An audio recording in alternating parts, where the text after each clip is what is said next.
Can we go again? Yeah. Have you got that new script there, Bernard? Oh, yes, Prime Minister. The Trident programme is too expensive. By cancelling it, we shall release billions of pounds to fund an imaginative and radical attack on the nation's problems. What this country needs is a Can we hold it? What was wrong? No, it's very good, Prime Minister. Just a minute, Bernard, yes?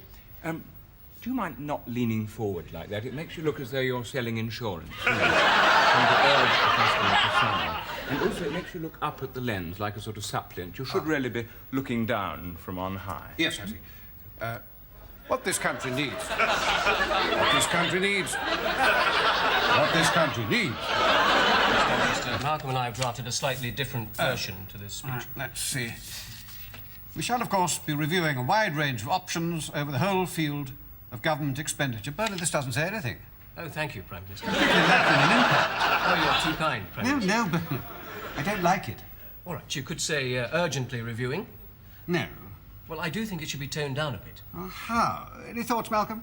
Well, what about the Trident programme is a heavy burden on your tax bill. £15 billion is a lot of money, and we should be looking at it very carefully to see if it merits the amount it costs. Yes.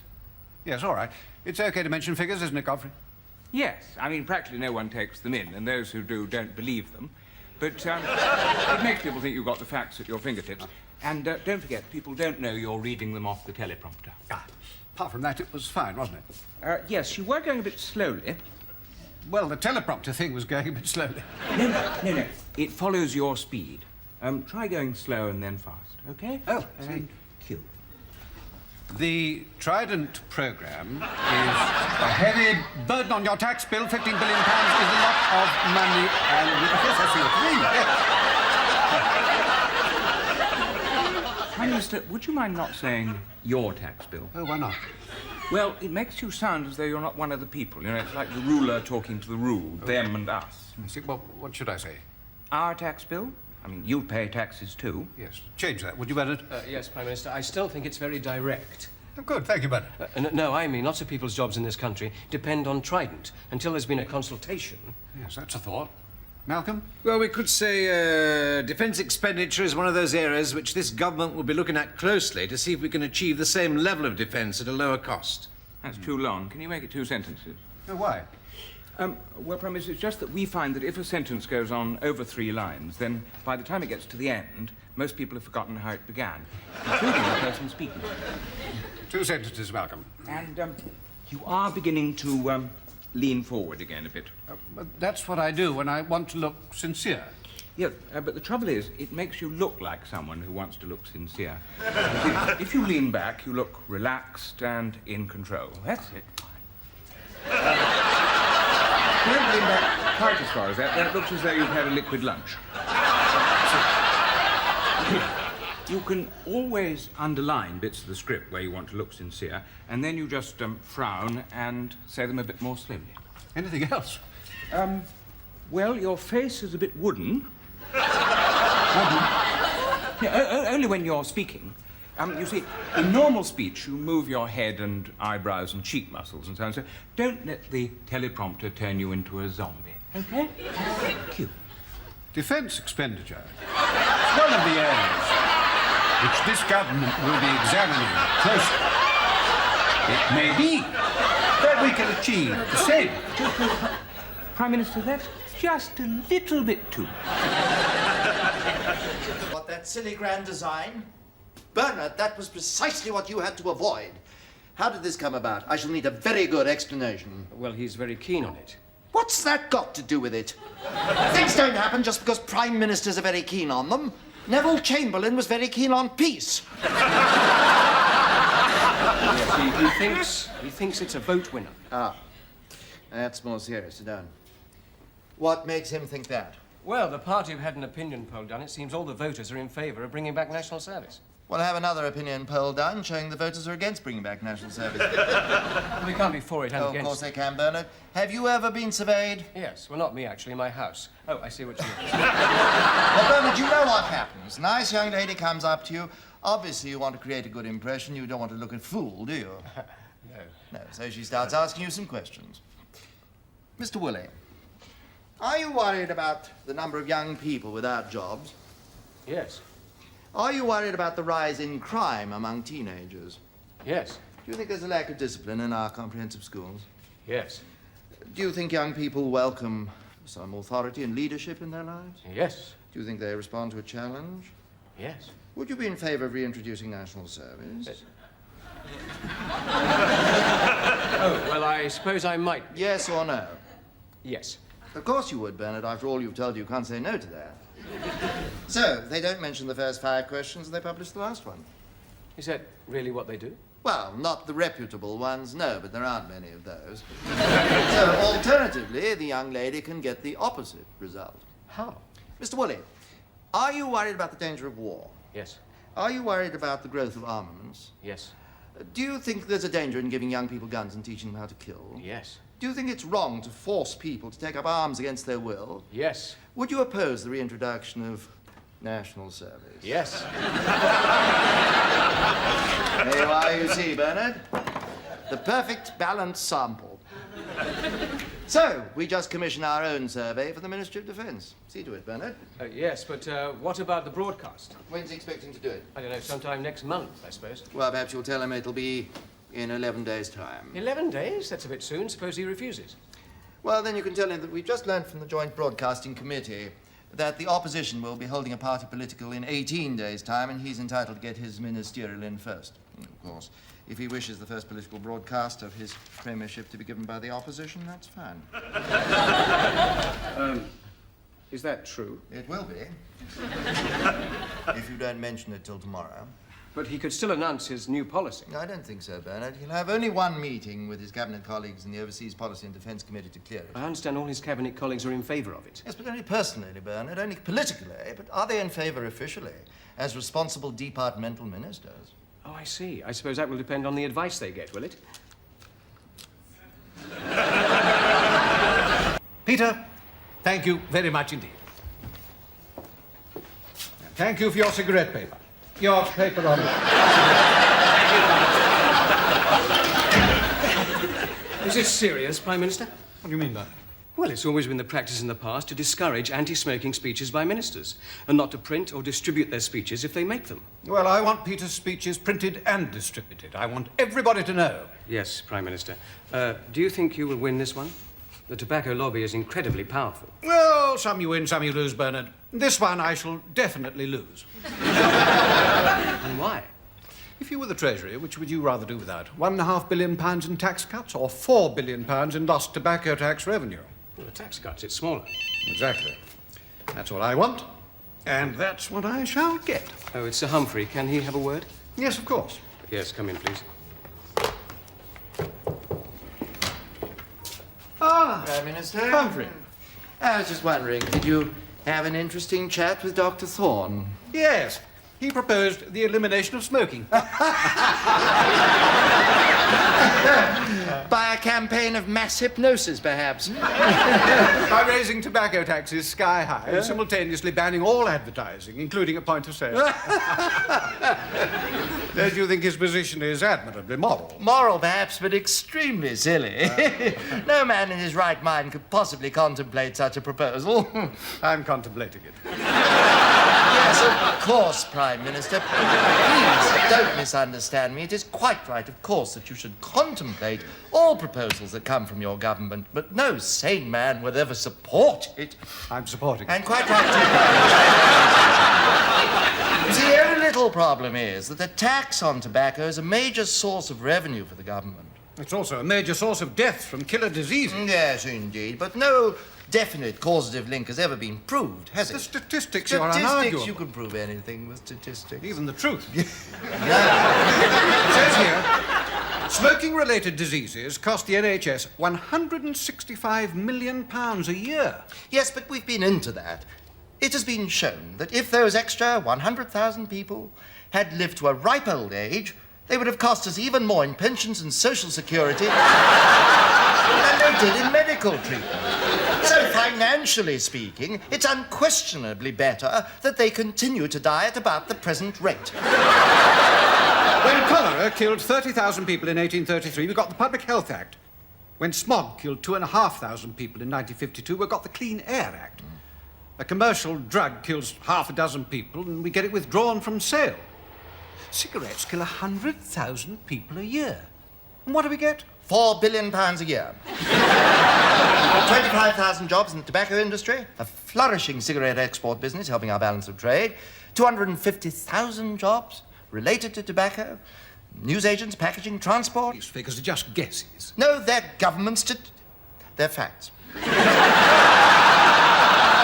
see. So your statistics are facts and my facts are merely statistics. Prime Minister, I'm on your side. I'm merely giving you some of the arguments that you will encounter. Thank you, Humphrey. I'm so glad to know that we shall have support such as yours. But, Prime Minister, it will be pointed out that the tobacco companies are great sponsors of sport. Now, where would the BBC sports programmes be if cigarette companies couldn't sponsor the events that they take? Humphrey, we're talking about 100,000 deaths a year. Yes, but cigarette taxes pay for a third of the cost of the National Health Service. We're saving many more lives than we otherwise could because of those smokers who voluntarily lay down their lives for their friends. Well, Bernard. Well, Prime Minister. Very well, Bernard. Things are going very well indeed. Oh, good. I've got the Treasury on the run and the Chancellor. Oh, is that good? When he's a member of your own government? Of course it's good. You've got to learn to come to heel. You've got to learn to cooperate. What do you mean, cooperate? I mean obey my commands. That's what cooperate means when you're Prime Minister. Prime Minister, why are these tax cuts in your interest? I know the Treasury hates giving money back, but it's your government too. But it's simple. Cutting taxes by £1.5 billion is going to win us masses of votes. But my ministers are more interested in getting money for their own departments than in supporting me. So I'm using my support for Peter Thorne as a little leverage on the Treasury. Your loyal support. Precisely. In order to get their loyal support. And after you get the tax cut, you will withdraw your loyal support from Peter Thorne. Dear Bernard, how can you be so cynical? I shall simply rearrange my priorities. Sir Humphrey's waiting to see you outside. Send him in at once. Yes, Prime Minister. Your word is my cooperation.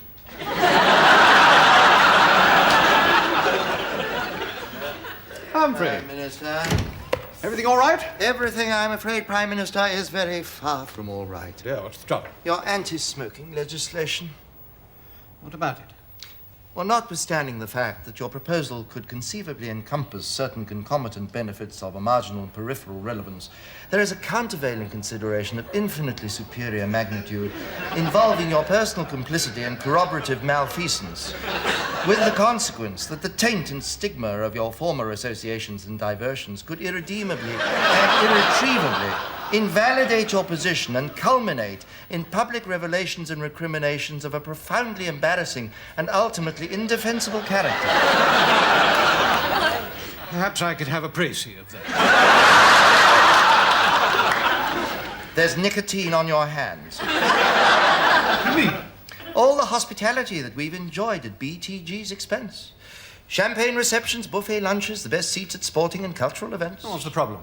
The tobacco companies may release this embarrassing information to the press. It's not embarrassing. I've had drinks at the Soviet embassy. That doesn't make me a Russian spy. Well, no. Let them do their worst. Anything else? Well, Prime Minister, there is another vital point to bear in mind. A lot of people, eminent people, influential people, have argued that such legislation would be a blow against freedom of choice. Rubbish. I'm not banning smoking itself. Does every tax rise represent a blow against freedom? Well, depends how big the tax rise is.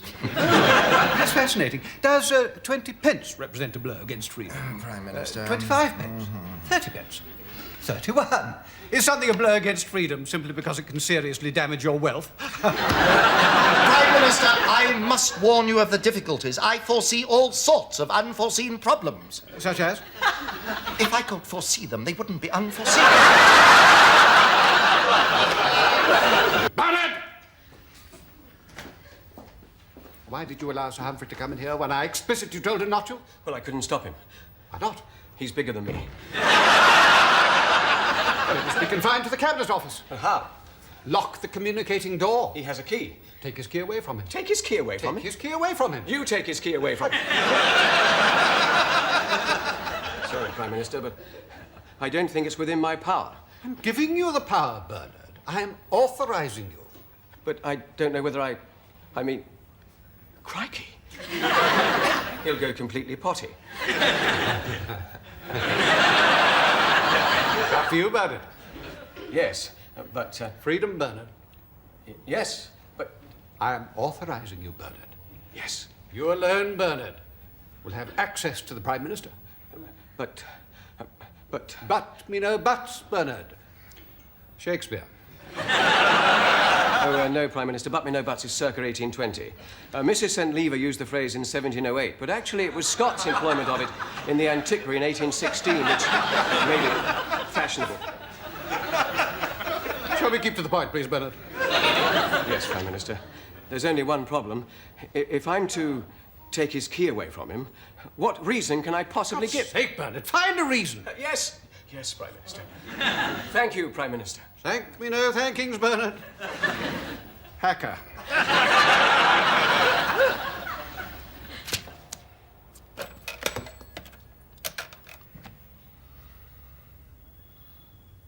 Bernard? Yes. It's me. Look, I'm coming through to number 10. I'd like a word with the Prime Minister, please. No, Sir Humphrey. What did you say? I said no, Sir Humphrey. No! Yes. Oh, that's better. For a moment, I thought you said no. I did say no. The Prime Minister is busy. Then I'll come and see you. I'm busy too. What? Sir Humphrey, you may not come in. You do not have permission. I'm coming anyway, you little runt. He couldn't believe his ears. What did he say? He's coming anyway. Are you feeling strong enough? No, it's all right. He can't come in. I told security to take his key from his office. My God. No, Bernard, it's just your boss. I'm staggered. I'm fairly surprised myself. Well, how did you get through a solid door? Where's my key gone? You must have a spare. Where's my key? The Prime Minister told me to have it removed. That's not correct. Would you mind, dear Liz? Nothing to do with you. Thank you. The Prime Minister does not have it within his power to deprive me of my key. It's his house. It's a government building. Well, I believe it's the Prime Minister's decision who comes into his house. After all, I don't give my mother-in-law the key to my house. I am not the Prime Minister's mother-in-law, Bernard. Look, Bernard. Would you excuse us, dear lady? Yes? Carry on. Bernard, I don't want us to fall out over this. It's so pretty of the Prime Minister. You and I are going to have to work together for some years yet, but Prime Ministers come and go. Whereas your career prospects depend upon those who have the power over promotions and appointments on a long-term basis. I must insist you tell me how you came in. Sorry? You must have a personal key. Now, I insist you hand it over. Well done, Bernard.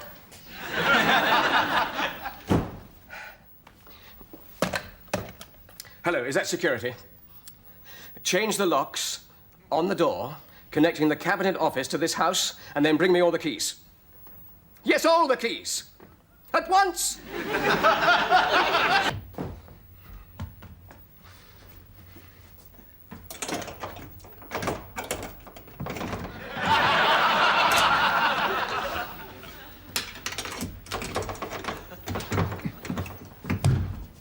Open this door! Open this door! You'll pay for this! Open the bloody door!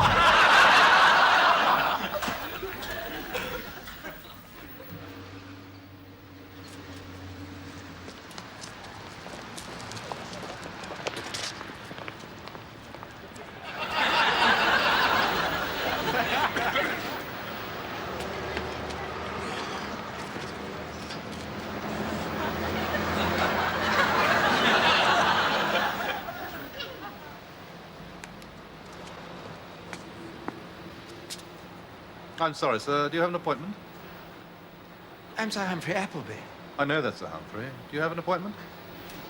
I'm the Cabinet Secretary. Yes. Do you have an appointment? I don't need an appointment. Haven't I got a pass? May I see it, please, sir?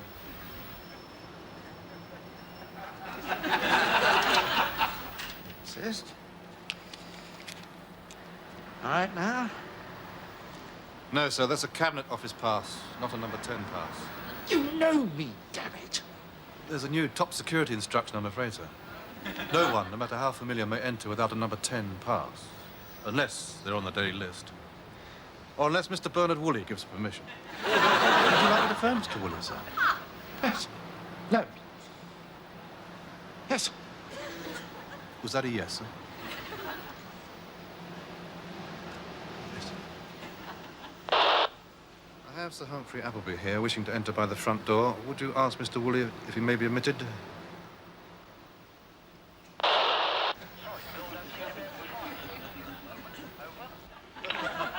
I'm sorry, Sir Humphrey, I can't find Mr. Woolley at the moment, and he left no word, so we can't let you in.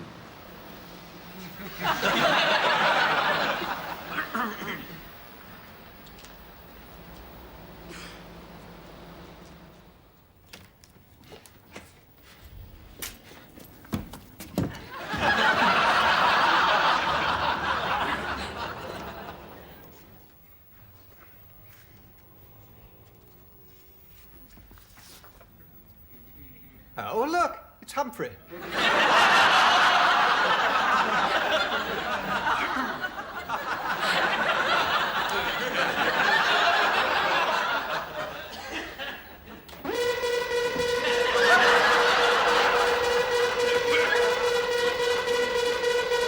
Turn that noise off! It's all right, it's only Sir Humphrey. It's all right. I'm perfectly safe.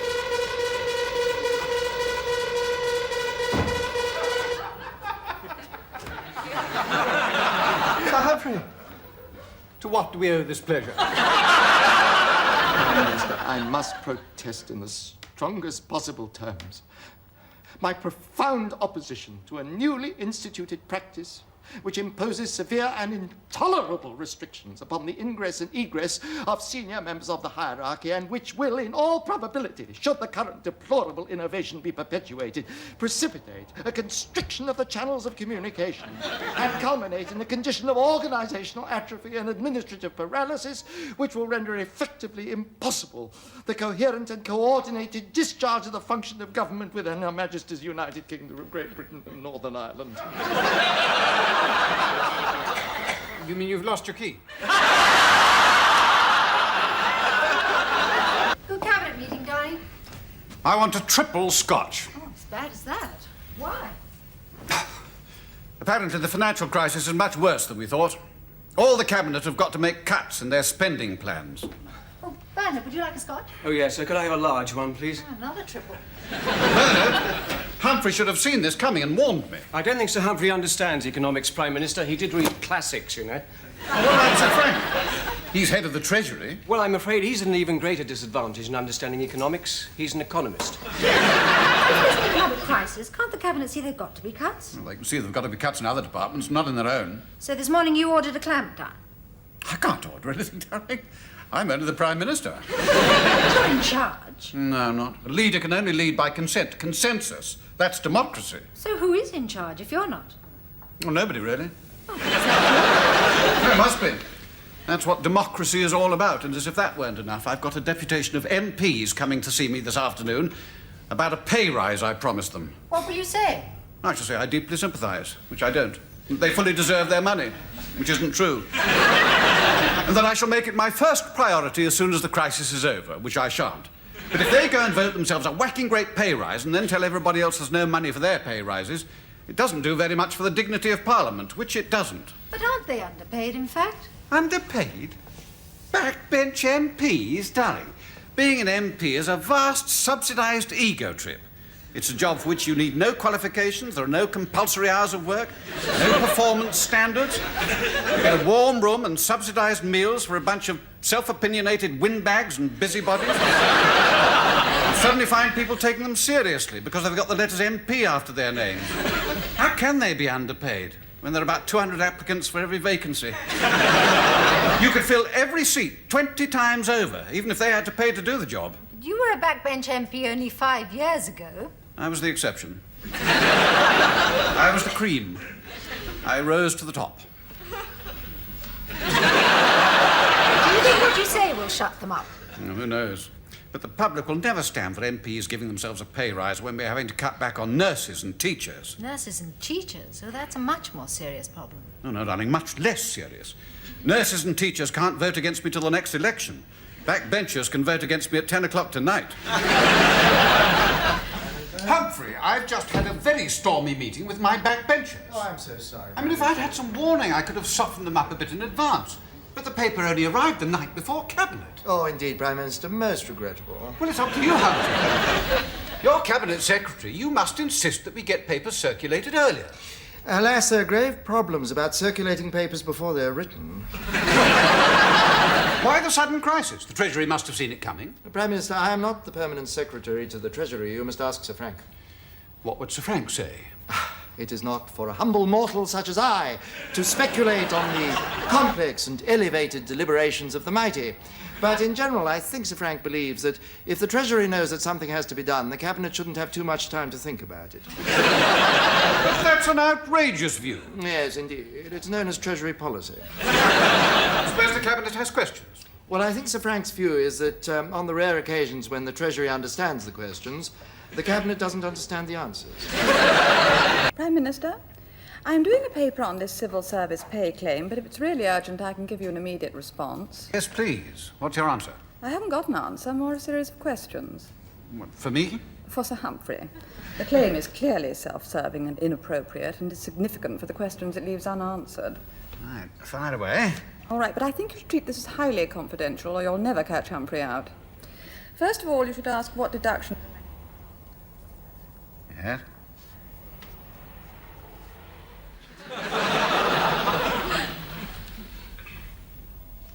Terrific.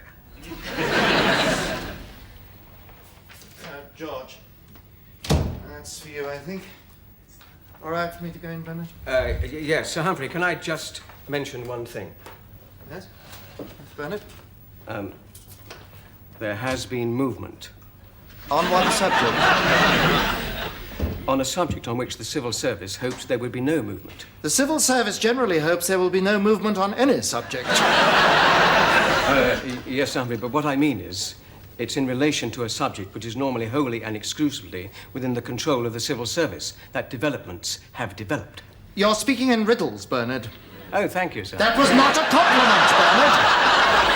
Make yourself clear, please. I'm sorry, Sir Humphrey, my lips are sealed. I am referring confidentially to minutes that I was duty-bound to make of a confidential conversation between the Prime Minister and one of his confidential advisors. Which advisor? I'm sorry, Sir Humphrey, I'm not at liberty to divulge her name. Thank you, Bernard. And this confidential advice was to do with the financial crisis, was it? Oh, no, Sir Humphrey, much more important. Not his silly nuclear strategy. Much more important. You don't mean the civil service pay claim. See, what do you advise, Bernard? Well, I advise you consider your position carefully, perhaps adopting a more flexible posture while keeping your ear to the ground, covering your retreat and watching your rear. Thank you, Bernard. You've been a great help. Actually, Sir Humphrey, I haven't told you anything. I should hope not, Bernard. That would have been most improper. Prime Minister, Sir Humphrey's here. Flexible. Ah, Humphrey. Come in. Thank you, Prime Minister. Tell me what you think of this.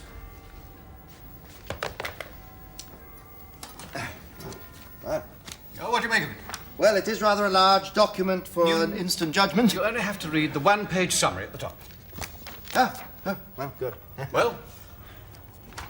Well? Prime Minister, you place me in a very difficult position. Do I, Humphrey? Now, look, I realise you have to have loyalty to your colleagues, but you also have a broader loyalty to Cabinet and its policy. I agree. You agree? Yes. You agree with me? I agree with you. I don't quite... Who do you agree with? With you?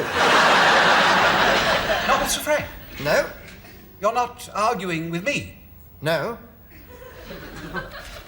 Perhaps I haven't made myself quite clear. I agree with you. Well, what do you make of that pay claim?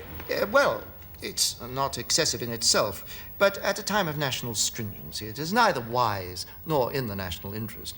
I don't like to criticize my colleague, but in my view, Sir Frank, though no doubt acting from the best of motives, should have placed the good of the nation before the narrower sectional interest of civil servants. You see, this claim raises serious questions. It's interesting, because I've made a note of some questions too. Aha. Good questions. Where do they come from? Occurred to me. Yes. Well, they're very good questions. Well, if you insist on an even-handed approach, the Foreign Office might agree to your abstaining on the matter of Israel, so long as you authorize our man there to make a powerful speech attacking Zionism. Surely we should use the debate to promote peace, harmony, goodwill. Well, it'd be most unusual. The UN is the accepted forum for the expression of international hatred. What about defending democracy on St. George's Island? Well, not if it harms British interests by upsetting those whom we wish to keep as friends. Humphrey, are you saying that Britain should not support law and justice? No, of course we should, Prime Minister. We just shouldn't let it affect our foreign policy, that's all. We should always fight for the weak against the strong. Well, then why don't we send troops to Afghanistan to fight the Russians? The Russians are too strong. What was that you were saying about law and justice? Be that as it may, Humphrey, I want assurances sent to the democratically elected Prime Minister of St. George's Island that Britain will stand by him. Well, perhaps you'd like to discuss this with the Foreign Secretary. Thank you, Humphrey. Thank you, Prime Minister. You've been a great help. Bernard, Yes, Prime Minister. where exactly is George's Island? Shall we look at the globe? There's one in the private office. Good idea.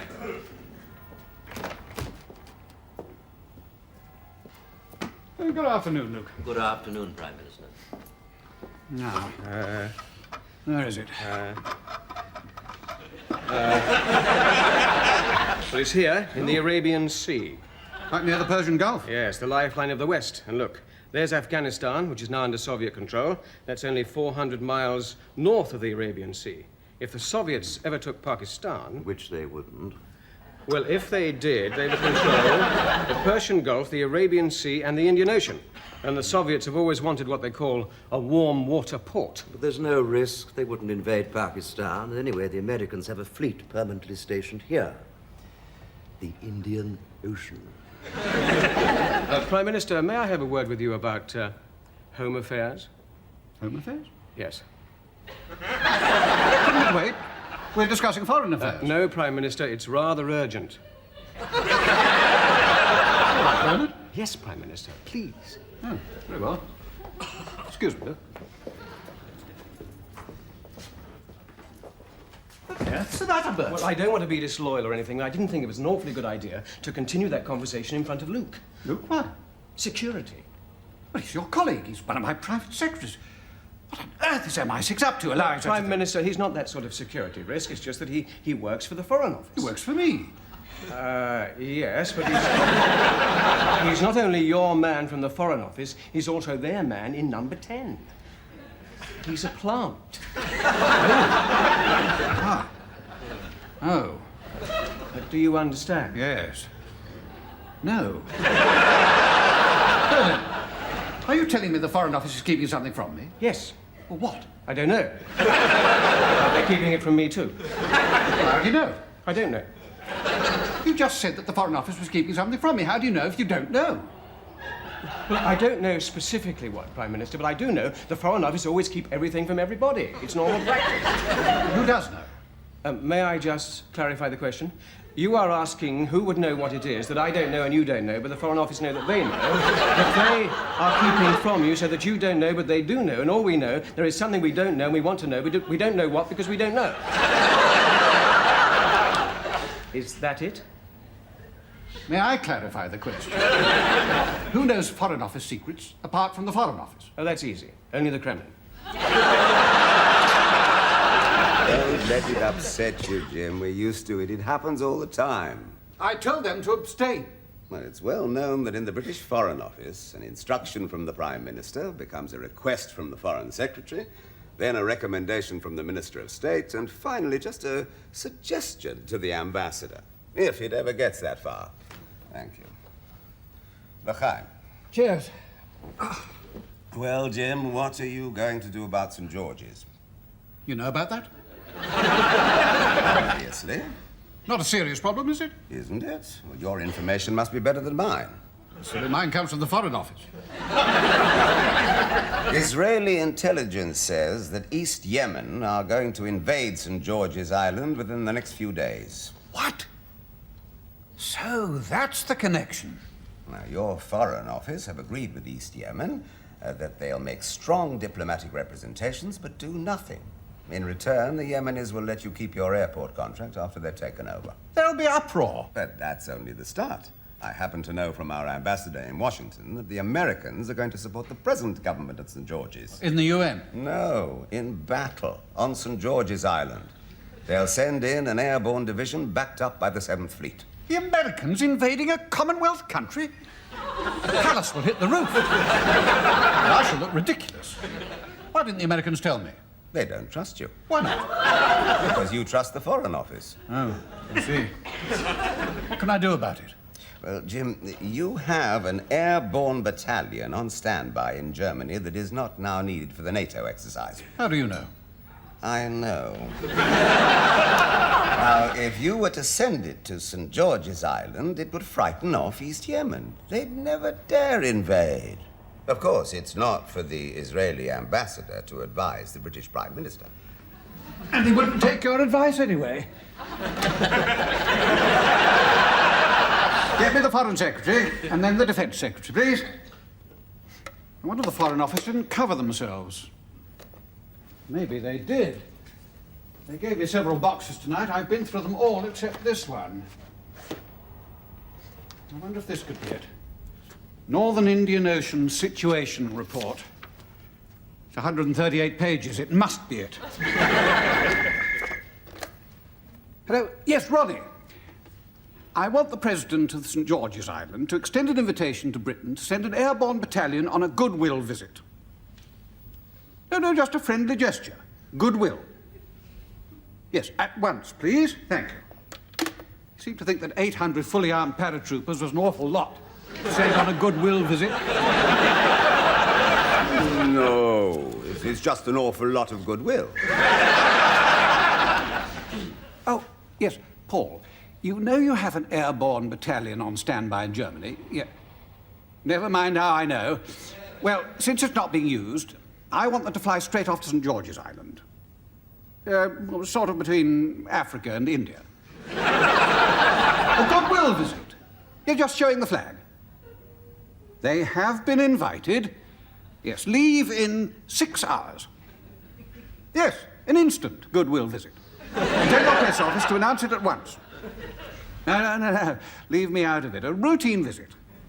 All right? A routine surprise visit. Well, say they were invited earlier, but the NATO exercise got in the way, and now they're not needed, they're going anyway. Well, all right. Nobody knows it's not true. Press statements aren't delivered under oath. They'll be off at midnight. Prime Minister. Ah, Humphrey. Sherry? Yes, thank you. Humphrey, what's a modernist in the Church of England? Ah, well, the word modernist is code for non-believer.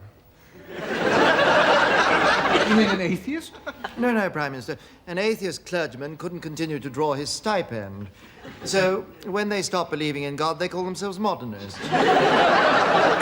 How could the Church of England suggest an atheist as Bishop of Bury St. Edmunds? Well, very easily. The Church of England is primarily a social organisation, not a religious one. Is it? Oh, yes. It's part of the rich social fabric of this country. So bishops need to be the sort of chaps who speak properly, know which knife and fork to use. The sort of people one can look up to. So that's what Peter meant when he said that Canon Stanford's wife was eminently suitable. Of course. Cheers. Is there really no other possible candidate? Well, not really. There were a couple of better jobs available recently, you see. What's better than a bishop? A rook? Very droll. No, well, the Dean of Windsor is a better job, or Westminster. Such preferment enables one to be on intimate terms with the royals. So being a bishop is just a matter of status. A question of dressing up in cassocks and gaiters. Yes, though gaiters are now only worn at significant religious events, like the Royal Garden Party. Well, the church is trying to be more relevant. To God? No, of course not, Prime Minister. I meant relevant in sociological terms. So the ideal candidate from the Church of England's point of view would be a cross between a socialite and a socialist. Precisely. May I just interrupt? May I give you the career details of Canon Stanford? Yes, please do. Well, after theological college, he became chaplain to the Bishop of Sheffield. He moved on to be the diocesan advisor on ethnic communities and social responsibility. He also organised conferences on interfaith interface and interface between Christians and Marxists and between Christians and the women of Greenham Common. Then he went on to be the university chaplain at the University of Essex, then vice principal of a theological college, and is now, as you know, secretary to the Disarmament Committee of the British Council of Churches. Has he ever been an ordinary vicar of a parish? Good heavens, no, Prime Minister. Clergymen who want to be bishops try to avoid pastoral work. So what you're saying is that Canon Stanford is a political troublemaker? Well, not exactly, but it could be a thorn in your side on several issues. Strikes, public expenditure on welfare, inner cities, unemployment, defence. It's interesting, isn't it, that nowadays politicians want to talk about moral issues and bishops want to talk politics. And he'd speak with the authority of a bishop and as a member of the Lords. He designed a new church in South London, and on the plans were places for dispensing orange juice, family planning, and organising demos. But no place for Holy Communion. Are you serious? Well, there was a dual-purpose hall in which you could hold a service. And the church approved this? Well, of course. You see, the church is run by theologians. How do you mean? Well, theology is a device for enabling agnostics to stay within the church. I don't want Canon Stanford. What am I to do? Well, you could turn both candidates down, but that would be exceptional and not advised. Even though one of them wants to get God out of the Church of England and the other wants to get the Queen out? Well, the Queen is inseparable from the Church of England. What about God? I think he's what's called an optional extra. Good evening. News is just coming in that after 2 weeks in Qumran, the Dean of Bailey College, the Reverend Christopher Smythe, has succeeded in obtaining the release of Fiona McGregor, a British nurse held there in prison. Miss McGregor was being held awaiting a sentence of 40 lashes for the alleged crime of possessing a bottle of whiskey. Both she and the Dean are expected back in England tomorrow. And now for the rest of the news. The pound had another bad day. So, it's true. I can't believe it. It's a disaster. Disaster! Whose idea was it to send that meddling parson to Qumran? Can't imagine. Bishop of Banbury, perhaps. We have the situation completely under control at the Foreign Office. Yes, of course you did.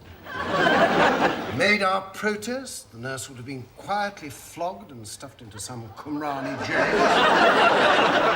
And within a couple of weeks, the press would have forgotten about the whole thing. Still, no real damage done. Well, there's terrific damage to the Foreign Office. We've almost got agreement to set up a signals listening post in Qumran. We said we wouldn't make any more fuss about the nurse if they signed. Now we've lost our best bargaining counter. Well, you could always find another nurse and plant a bottle of scotch on her. I don't think we could do that. No, it wouldn't be right. No, it's too dangerous. Still, at least it's got that nurse's ghastly mother off my back. Yeah. She's been writing and phoning and telling the press that we haven't been doing anything. Extraordinary. And the press have taken her part. They've been going on about being more patriotic. Extraordinary. They've said a lot of unpleasant things about the Foreign Office, but we've never been accused of patriotism. You know, sometimes I can't quite believe the newspaper's abject ignorance of diplomatic realities. But we may have a problem with the PM now, you know. You mean because we advised him against sending the clergyman out there? And because you advised the Foreign Secretary to tell the Cabinet that it was impossible to get that nurse released. And we were right. If we left it to the Foreign Office, it would have been impossible. But you see what's going to happen now. The press is going to say that the Church succeeds where the Foreign Office fails. And they're going to dig out all the old cuttings about ambassadors' Rolls Royces and £4 million embassies and school fees at Eton paid for by the taxpayer. And what does Britain get out of it all? Don't. Well, there you are. I know what we'll do. What? We'll tell the press that it was the Prime Minister's initiative to send the Dean. Oh, good idea. PM will enjoy taking the credit. But you don't think there's any danger of the PM's denying it just because it isn't true, is there? None at all. And then for the Sundays, we leak the idea that the Foreign Office suggested it to him when we found all the diplomatic channels blocked. Perfect. That way nobody gets the blame and everybody gets the credit. Except the person who really thought it up. Oh, well, I don't mind.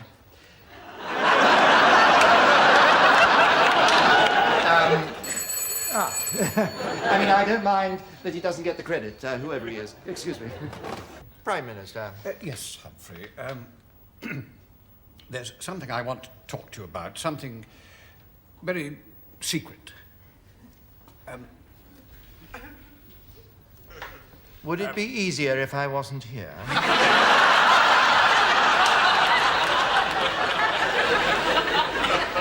A few years ago, there was a security inquiry. Does the name Sir John Halstead ring a bell? Yes, of course. In fact, I had to conduct the inquiry myself virtually. And you didn't find evidence of anything incriminating? Of course not. In the first place, John Halstead was one of us. We'd been friends for years. In the second place, the whole story was got up by the press. And in the third place, the whole object of internal security inquiries is to find no evidence. Even if the security of the realm is at risk? Prime Minister, if you really believe the security of the realm is at risk, you call in the special branch. Government security inquiries are only used for killing press stories. They're to enable the Prime Minister to stand up in the House and say, we've held a full inquiry and there is no evidence to substantiate these charges. What if you had found something suspicious? Well, Prime Minister, practically everything that happens in government is suspicious. I mean, the fact that you asked Bernard to leave us alone for a secret conversation might be construed as suspicious. Indeed. But in any case, the whole story was quite clearly a nonsense. Typical Fleet Street sensationalism. So there's no possibility that Sir John Halstead was passing secrets to Moscow? Impossible. Out of the question. You'd stake your reputation on that? Without hesitation. I see. Well, I'm afraid I have to tell you that for a substantial part of his career, he was a Russian spy. I don't believe it. Who says so? He does. He left all his papers to the government, including a detailed confession. MI5 says it's absolutely true. Checks out all along the line. But good Lord, he was... One of us? Exactly. Well, this certainly leaves a lot of questions to be asked. Yes, and I'm asking you the first of them. Why didn't you ask him a lot of questions? And why did the inquiry exonerate him, and so quickly? Well, I've already told you. Anyway, we were very busy. But besides... Good Lord, you don't think... I mean, surely nobody suspect... What else was I expected to do? You could have held a proper inquiry. After all, you had evidence of his surprisingly long stay in Yugoslavia. Yes? And shortly afterwards, several MI5 agents behind the Iron Curtain were rounded up and never seen again. Yes. He spent a lot of time with one particular interpreter. And she turned out to be a Russian agent. Yes, we knew that. Most Yugoslav interpreters are Russian agents. Those who aren't with the CIA, that is. You never followed it up? But I had better things to do with my time. 3 months later, she moved to England and settled in Cambridge, 150 yards from Sir John Halstead's own house. They were neighbours for the next 11 years. Cracky. You can't check up on everything. You never know what you might find. I mean, if you've got that sort of suspicious mind, you ought to... Hold security inquiries? Yeah, no. John gave me his word, Halstead. The word of a gentleman. Anyway, Humphrey, I have a problem. Problem? You. Me? You don't think... You couldn't think... I don't speak a word of Russian. Well, you must admit it was either incompetence or collusion. Collusion? I give you my word, Prime Minister, it wasn't collusion. The word of a gentleman? Exactly. An Oxford gentleman. You've been briefed by MI5? Indeed, Prime Minister. Bad business. Unfortunate. Disastrous, I'd say. Oh, not disastrous. Surely it will never come out. You mean things are only disastrous if people find out about them? Of course. Even if the Cabinet Secretary is a spy? But I'm happy to say that is not the case. How can you be so sure? MI5 have just come across this in the Halstead papers from his private diary. Another session with that prize goof, Appleby. Fooled him completely. He never asked any of the difficult questions. Didn't seem to have read the MI5 report. So much wool in his head, it's child's play to pull it over his eyes. That certainly exonerates Sir Humphrey. Arnold, can't tell you how happy this makes me. Shall I... No. I'll keep this. Then I take it there's really nothing for me to investigate after all. Well, apparently not. Not on security grounds. Good. Then in that case, I'll take up no more of your time. Hold on. There's still the question of incompetence. Well, of course, Prime Minister, we all make mistakes. Well, not on that scale. Do you think I should sack him? I hardly think so. Why not? Don't you think civil servants should ever be sacked? If they deserve it, of course they should, in principle, but not in practice. Why not? There would have to be an inquiry, and all inquiries into the incompetence of civil servants somehow seem to lead back to mistakes by ministers. On second thoughts, leave it with me. Thank you, Prime Minister.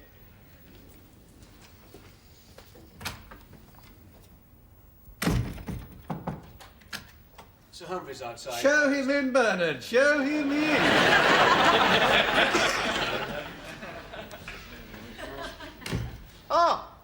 Goofy. I'm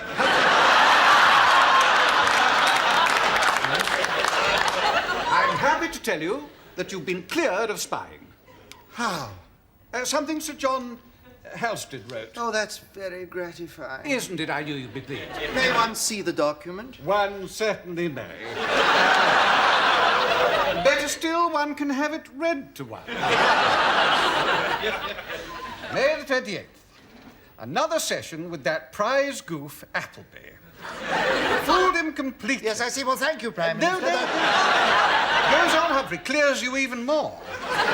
He never asked any of the difficult questions. Didn't seem to have read the MI5 Yes, well, report. that's quite clear. Thank so you very much much. wool in his head, it's child's play to pull it over his eyes. Isn't it wonderful? You must be a very happy man.